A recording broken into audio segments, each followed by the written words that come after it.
Here's what almost 99.9% of the people that listen to these stories about the oracles don't know. Alexander was highly religious. He did go to the Oracle of Ammon. He's doing what an Egyptian pharaoh should do. People use the oracles for business stuff about 90% of the time. It was all corporate and business stuff is what the oracles were used for. And it's quite interesting to see that because you can see how people make things up and how myth develops. Something we see certainly in European mythology. This is how the oracles ran for almost 800, 900 years. 𝗦𝘂𝗯𝘀𝗁𝗲.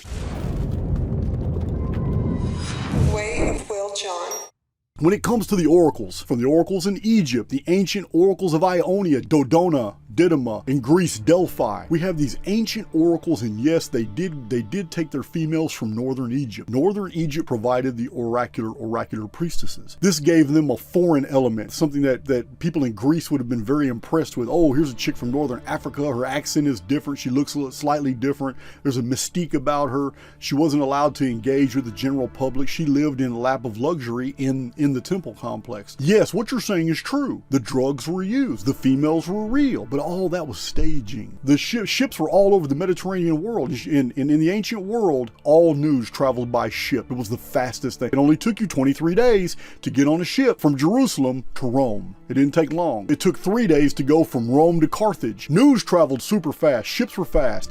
Not only that, but once a ship hit land, there were already runners in place. There was already money in place. When ships came in, there were already agents of the oracles. Agents of the oracles were already there waiting. And when ships came in, they got the news, they got the dispatch, but they didn't just get news from abroad. They got materials that was packed with intelligence from oracles across the sea, from Egypt, from Canaan, Phoenicia, and from Ionia. At the same time, when ships left ancient Greece, the Delphic Oracle would send its dispatch of all the intelligence. And this is how the intelligence was gathered, because here's what almost 99.9% of the people that listen to these stories about the oracles don't know. But we have, by the authority of Herodotus, Plutarch, Strabo, Pliny, and many other ancient authors, Diodorus Siculus, they told us the mechanics of the operation. They told us how these things worked. And when you came to an oracle, they put you on hold for 2 weeks to 6 months. Your emissaries would camp out.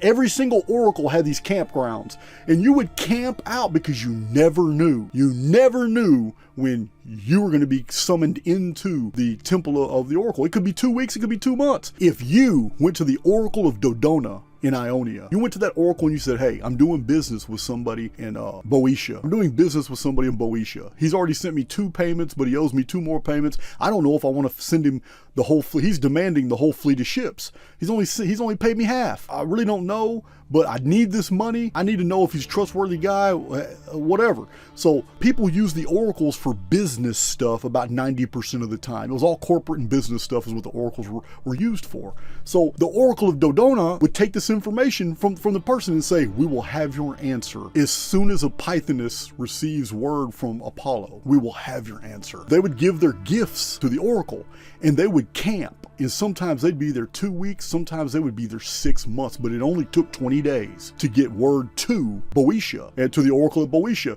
Now, the dispatch would go from oracle to oracle because it's the oracles that had all the intelligence, because each oracle was an intelligence center and they had information on everybody and they would have known exactly what kind of guy this is.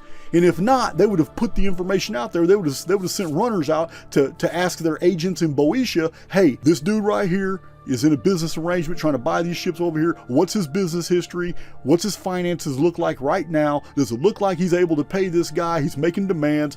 And they would find this information out, and the information would get back to the oracle, and they would find out he's already burned two other companies overseas. He has Archer Guild trying to kill him. He's got a contract on his life in Hittite Anatolia. This tells the oracle that, oh, this dude is no good. So they would send on the next dispatch, which was daily. Every day ships were coming and going. The next dispatch would go back, and here it is 25 days later. The oracle has an answer. On the 26th day, they call him in there and he sees the routine. Oh, the girl's foaming at the mouth. She's butt naked. He can't tell if she's unconscious or having an orgasm. He can't tell. She's just doing her role. It's a drugged up female. And there's a priest right there and she's mumbling and murmuring and he's interpreting it, and the person visiting the oracle falls for it hook, line, and sinker, because the person listening to this now gets detailed detailed, specific information, and he knows the oracle is telling the truth. And he thinks that the priest interpreted this detailed, specific deal from the mumblings of the pythoness, but it's not. He was already briefed what to tell the guy. So when he comes in on the 25th day and he's told the oracle, Apollo has visited the pythoness and has found blessing with your question, we will provide you the answer. And he'll go in there and he'll listen, he'll see the setup,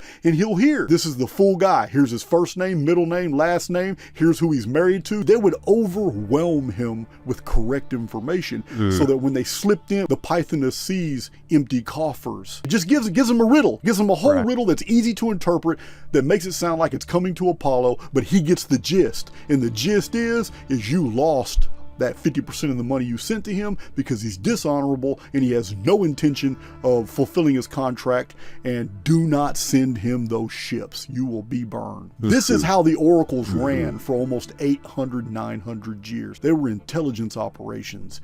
And what gives it away to the military and historians is the fact that the ancient Greek authors all explained the waiting process. You were forced to wait for your answer. The reason for the wait was because the gods aren't accessible every day. They're only accessible every once in a while, and it's not up to us mortals. It's up to the gods. So when the oracles open their doors to give out answers, everybody would see. It might be 15, 20 guys that have been all camped out that all go in, and everybody realizes they've all been waiting for different periods of time because that's all it took to get their answer. But then everybody else is forced to wait another 7, 8, 9 days before the oracle opens its doors. It only conducted its business in crowds. It didn't do it every single day because that would have given away the lie. It was very sophisticated what they were doing back then. First, Alexander was highly religious. That is not a myth. Spends lots of money on refurbishing temples. He seems to have a fascination with oracles. There is a story he visited the Delphic oracle, but he did go to the oracle of Ammon because it's one of the older oracles. Now, his mother, Olympias in Epirus, was born in the shadow of a very famous one called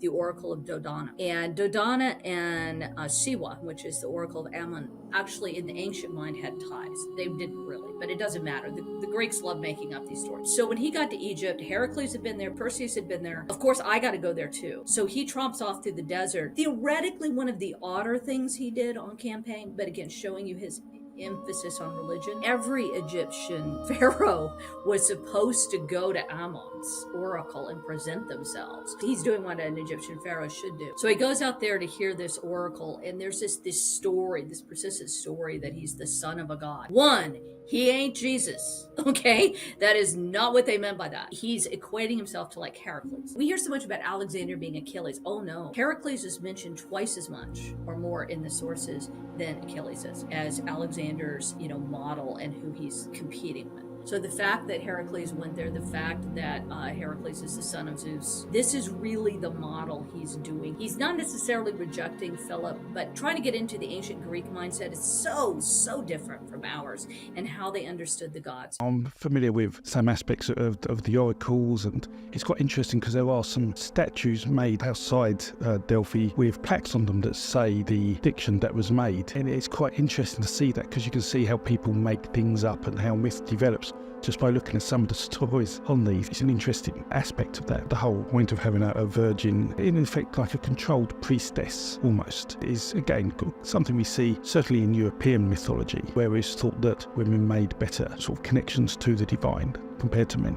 And you see that with Vestal virgins as well, very similar things. So they were looking after a flame. And you did the actual story of the creation of Rome has the lady who gave birth to Romulus and Remus to create Rome. She was when the king was overthrown, and that was his daughter. That daughter was made a Vestal Virgin, so she couldn't get pregnant and give birth. So in effect, it was a way to put maybe high status women away so they couldn't give birth, to create people, heirs apparent, so to speak, to the existing ruler.